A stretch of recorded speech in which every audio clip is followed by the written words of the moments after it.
IQOO மொபைல்ல எப்படி software update பண்றது அப்படிங்கறத டீடைலா அந்த வீடியோல பார்க்க போறோம். வீடியோ ஃபுல்லா பாத்தீங்கன்னா எப்படி ஐக்கூ மொபைல்ல சாஃப்ட்வேர் அப்டேட் பண்றது அப்படின்றதுக்கான டீடைல்ஸ் தெரிஞ்சுக்கலாம். தெரிஞ்சுக்கிறதுக்கு முன்பாக சேனலை சப்ஸ்கிரைப் பண்ணிடுங்க, பெல் ஐகானை கிளிக் பண்ணி ஆல் அப்படின்றத செட் பண்ணிடுங்க.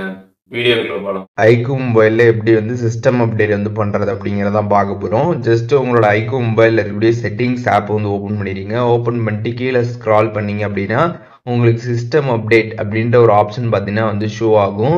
அதில் அப்டேட் இருந்துச்சு அப்படின்னா இந்த மாதிரி அப்டேட் அவைலபிள் அப்படின்ற மாதிரி பார்த்தீங்கன்னா மார்க் போட்டு உங்களுக்கு ஷோ ஆகும். ஜஸ்ட் நீங்கள் அதை கிளிக் பண்ணிக்கணும்.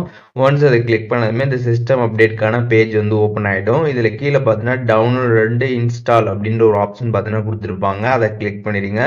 அதை கிளிக் பண்ணிட்டு இதில் கண்டினியூ டவுன்லோட் அப்படின்ற ஒரு ஆப்ஷன் இருக்கும். அதை கிளிக் பண்ணதுமே பார்த்தீங்கன்னா உங்களுக்கு டவுன்லோடிங் ஆக ஸ்டார்ட் ஆகிடும்.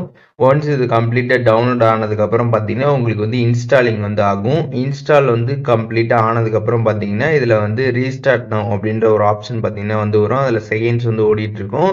கரெக்டாக அந்த செகண்ட்ஸ் எண்ட் ஆனதுக்கப்புறம் பார்த்தீங்கன்னா உங்களோட மொபைல் ஃபோன் பார்த்தீங்கன்னா ஒன் டைம் ரீஸ்டார்ட் ஆகும். சுவிட்ச் ஆஃப் ஆகிட்டு திருப்பி ஆன் ஆகும்.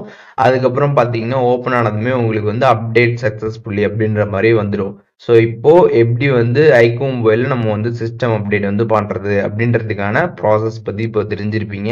இதில் எதுவும் டவுட் இருந்துச்சுன்னா கண்டிப்பாக நீங்கள் கமெண்ட்ஸில் மென்ஷன் பண்ணுங்கள். நான் எல்லாருக்குமே ரிப்ளை பண்ணுறேன்.